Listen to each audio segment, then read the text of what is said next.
चलिए दोस्तों, आज विश्व के भूगोल की बात करेंगे। और विश्व के भूगोल के अंतर्गत हम 7 महाद्वीप हैं, उन सभी की बात करेंगे। आज की वीडियो में हम एशिया को लेंगे और एशिया के बारे में जानने से पहले हम थोड़ा सा विश्व के भूगोल से संबंधित कुछ ज़रूरी फैक्ट्स उनके बारे में हम जान लेते हैं। तो देखिए, विषुवत रेखा, कर्क रेखा और मकर रेखा, तीनों रेखाएं 3 महाद्वीपों से होकर के गुजरती है। यहाँ पर विषुवत रेखा एशिया, दक्षिण अमेरिका और अफ्रीका, ठीक है। यहाँ पे विषुवत रेखा एशिया, दक्षिण अमेरिका और अफ्रीका, ये 3 महाद्वीप हैं, इनसे होकर के गुजरती है।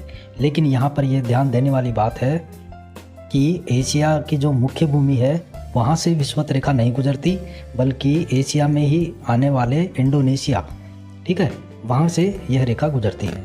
कर्क रेखा की बात करेंगे तो एशिया, अफ्रीका और उत्तरी अमेरिका, यहाँ से यह रेखा गुजरती है इन महाद्वीपों से। और मकर रेखा की बात करें तो ऑस्ट्रेलिया, अफ्रीका और दक्षिण अमेरिका, तीनों महाद्वीपों से मकर रेखा गुजरती है। चलिए, अफ्रीका महाद्वीप से तीनों रेखाएं गुजरती है। हमारे एशिया के अलावा अफ्रीका महाद्वीप जो है, ये एक ऐसा महाद्वीप है जिससे तीनों रेखाएं गुजरती है और ये एकमात्र ऐसा महाद्वीप है मित्रों। एशिया की बात करें तो एशिया से देखिए कर्क एवं भूमध्य रेखा गुजरती है। एशिया से कर्क रेखा और भूमध्य रेखा गुजरती है। और दक्षिण अमेरिका से विषुवत रेखा और मकर रेखा गुजरती है। और उत्तरी अमेरिका से बात करें तो उत्तरी अमेरिका में केवल कर्क रेखा गुजरती है, जैसा कि आप नक्शे में देख सकते हैं इधर। और देखिए, इसके अलावा दक्षिण अमेरिका का ब्राज़ील देश, यहाँ से 0 डिग्री रेखा और मकर रेखा दोनों रेखाएं गुजरती है। ये एक ऐसा देश है दक्षिण अमेरिका का ब्राज़ील, जिससे भूमध्य रेखा और मकर रेखा दोनों रेखाएं गुजरती है। तो ये तो कुछ ज़रूरी फैक्ट्स हो गए। अब हम बात करेंगे एशिया महाद्वीप की। एशिया महाद्वीप के बारे में आप जानते हैं मित्रों, सबसे बड़ा महाद्वीप है 7 महाद्वीपों में से, और इसे जम्बू द्वीप भी कहा जाता है। एशिया महाद्वीप भूमध्य सागर, अंध महासागर और आर्कटिक महासागर, प्रशांत और हिंद महासागर, ये वो सागर हैं, महासागर हैं जिनसे एशिया घिरा हुआ है। कौन कौन से, एक बार फिर से सुन लीजिए। भूमध्य सागर, अंध सागर, आर्कटिक महासागर, प्रशांत महासागर और हिंद महासागर।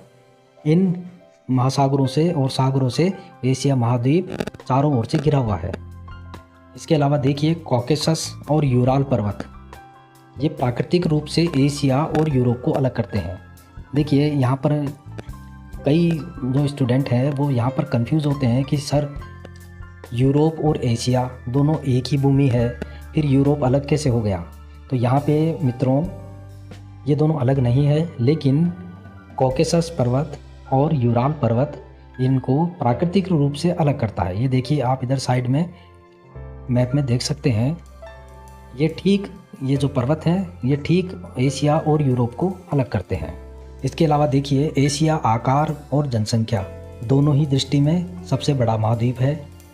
एशिया और यूरोप को संयुक्त रूप से यूरेशिया भी कहा जाता है। इसके अलावा देखिए कि एशिया स्थित चीन और भारत विश्व के 2 सर्वाधिक जनसंख्या वाले देश हैं। पूरे वर्ल्ड में सभी महाद्वीपों में सबसे ज़्यादा जनसंख्या वाले जो 2 देश हैं, चीन और भारत, ये दोनों ही देश जो है वो एशिया में स्थित है। और रूस का लगभग 3/4 भाग एशिया में और 1/4 भाग यूरोप में आता है।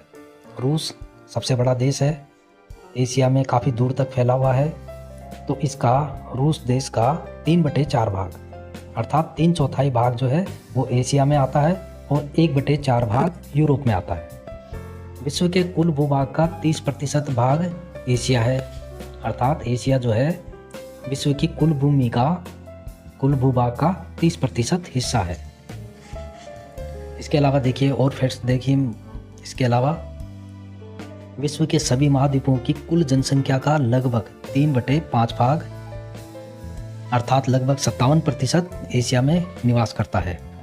विश्व के 7 महाद्वीप हैं और 7 महाद्वीपों में जो कुल जनसंख्या है उसका लगभग 57% भाग एशिया महाद्वीप में निवास करता है। उत्तर में बर्फीले आर्कटिक से लेकर के और दक्षिण में उष्ण भूमध्य रेखा तक यह महाद्वीप लगभग 10,000 किलोमीटर क्षेत्र में विस्तृत है।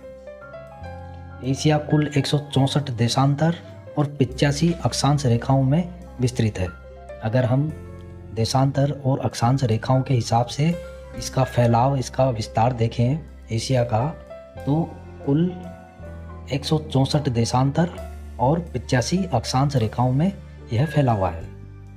इसके अलावा एशिया में संसार की सबसे ऊंची पर्वत चोटी एवरेस्ट है और संसार का जो सबसे नीचा स्थान है मृत सागर, वो भी समुद्र तल से 1290 फीट नीचे है।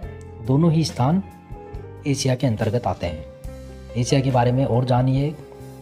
संसार का सबसे ठंडा स्थान जो बर्खोयांस्क है, जिसका -90 डिग्री फ़ारेनहाइट तापमान लगभग औसत है, जो कि रूस के साइबेरिया क्षेत्र में पड़ता है, यह एशिया में है। और जो विश्व का जो सबसे गर्म स्थान है जैकोबाबाद, जो कि पाकिस्तान के सिंध प्रांत में पड़ता है, और यहाँ पर 126 डिग्री फ़ारेनहाइट जो तापमान है वो है।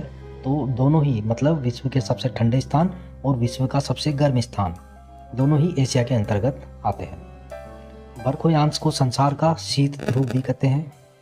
सर्वाधिक तापांतर भी एशिया में ही देखने को मिलता है, अर्थात तापमान में सबसे ज़्यादा अंतर। तो ये जो स्थान है वो भी एशिया में ही है।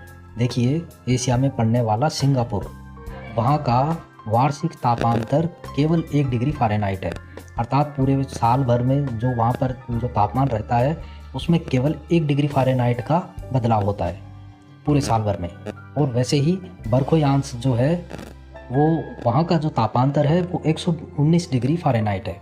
तो इस हिसाब से यह बहुत ज़्यादा हो जाता है।